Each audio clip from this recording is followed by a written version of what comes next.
आज हम रिव्यू करने वाले हैं हाल ही में रिलीज हुई फिल्म फूले की। फूले ज्योतिबा फूले और उनकी वाइफ सावित्रीबाई फूले की रियल लाइफ स्टोरी पे बेस्ड फिल्म है। सावित्रीबाई फूले की शादी बचपन में कर दी जाती है, पर उनको पढ़ने लिखने का बहुत शौक रहता है। जिनकी जो पूरी पढ़ाई लिखाई है वो ज्योतिबा फूले कराते हैं। बाद में सावित्रीबाई फूले को भारत का पहला महिला शिक्षक के रूप में भी जाना जाता है। ये स्टोरी भारत में उस वक्त के समाज में हो रहे अनटचेबिलिटी और उस समय दलितों को अछूत कहा जाता था, अछूतों के साथ हो रहे भेदभाव पे बनाया गया। ये फिल्म किसी भी वर्ग को, किसी भी समाज को टारगेट नहीं किया जा रहा है, बल्कि जो हमारे भारतीय समाज में जो उस वक्त जो चीज़ें थी, जो चीज़ें हमारे हम सबकी एकता के खिलाफ थी, हमारे लिए जो चीज़ें सही नहीं थी, जैसे अनटचेबिलिटी थी, जो विडो हो जाती थी उनका सर मुड़वा दिया जाता था, एंड फिर उनके सर पे वो जो बाल है वो बढ़ने नहीं दिया जाता था। तो इन सब चीज़ों के खिलाफ ज्योतिबा फूले अपने पूरे लाइफ लड़े। उन्होंने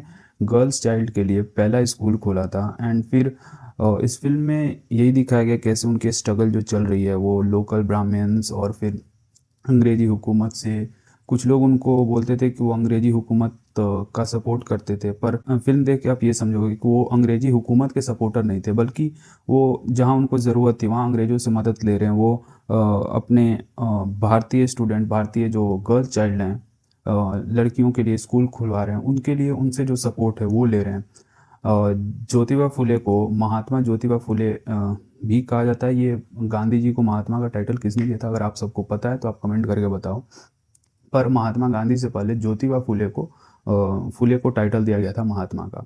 ज्योतिबा फुले डॉक्टर भीमराव अंबेडकर के, एक तरह से आप कह लो कि डॉक्टर भीमराव अंबेडकर ज्योतिबा फुले की जो जीवनी थी उसको देख के बहुत कुछ सीखे और समाज में बदलाव करने का उन्होंने सोचा हो। अगर आप पूरे फिल्म देख रहे हो तो आज के टाइम में भी ये फिल्म आपको बहुत रेलेवेंट लगेगी, क्योंकि आज भी वो सब चीज़ें जो है वो कहीं ना कहीं हमारे समाज का हिस्सा है।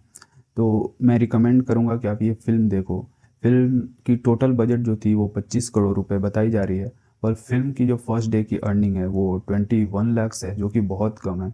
ऐसी जो फिल्में हैं जो हमारे समाज पर आधारित हैं, ऐसी फिल्मों को ज़्यादा से ज़्यादा प्रमोट करना चाहिए, इन्हें देखना चाहिए, ताकि हमारी आने वाली जो पीढ़ी है वो समझे कि हमारा जो समाज था वो पहले कैसा था, क्या कुछ बदला है अब तक।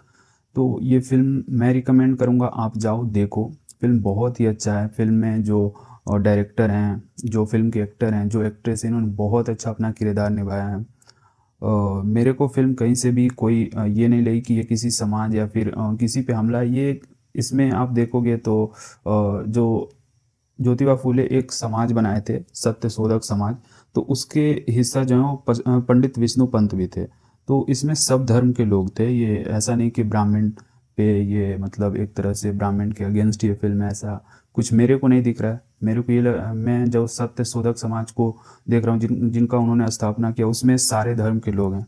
तो आप देखो ये फिल्म की कैसे उन्होंने उस टाइम में, जब एक तरफ ब्रिटिश हुकूमत थी, दूसरी तरफ हमारे समाज में इतनी सारी कुप्रथाएं थी, कुरीतियाँ थी, उस वक्त वो समाज के लिए लड़े, स्पेशली लड़कियों के लिए। सावित्रीबाई फूले एक परफेक्ट एग्जाम्पल है फेमिनिस्ट की।